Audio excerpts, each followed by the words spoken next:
Hello friends, welcome to my channel সুপ্র কিবানি। তো গতকাল থেকে এই নিউজটা কিন্তু তোলপাড় করে দিয়েছে পুরো সোশ্যাল হ্যান্ডেলস। এই বিষয়টা seriously something to look out for. তো গতকাল 25th of May FWICE থেকে একটা অ্যানাউন্সমেন্ট করা হয়েছে বা অর্ডার জারি করা হয়েছে রণবীর সিংকে ব্যান করা হচ্ছে। তার সাথে কেউ কোনো কাজ করবে না, বলিউড ইন্ডাস্ট্রি থেকে হোক বা আদার জায়গা থেকে হোক, এবং কেউ যদি কাজ করে তাহলে তাকেও পেনাল্টি দিতে হবে।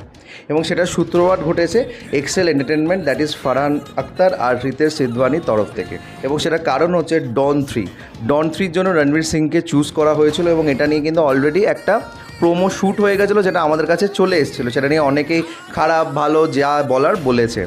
তো সেখান থেকে দাঁড়িয়ে after the success of Dhurandhar last year, Ranveer Singh decision নিয়েছে যে সে ডন 3 পার্ট হবে না। এবং সেটা নিয়ে নানা রকম চব্য চলছিল প্রোডাকশন হাউসের সাথে। তো ফাইনালি মার্চে যখন ধুরন্ধর 2 আসলো, তখন রণবীর সিং কিন্তু ফুল অ্যান্ড ফাইনাল বলে দিয়েছে সে এই প্রজেক্টের সাথে থাকবে না।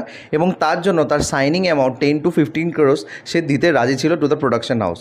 বাট ফারহান আক্তার আর রিতেশ সিধওয়ানির সাথে সেই জিনিসটা সামহাও কিছু যায়নি। তাই জন্য তারা 11th এপ্রিল এফআইআর করেছে FWICE-তে। FWICE-টা কি, যেরকম আমাদের বাংলাতে আছে ইম্পা, সেরকম ওদেরও সেখানে আছে ফিল্ম ফেডারেশন একটা।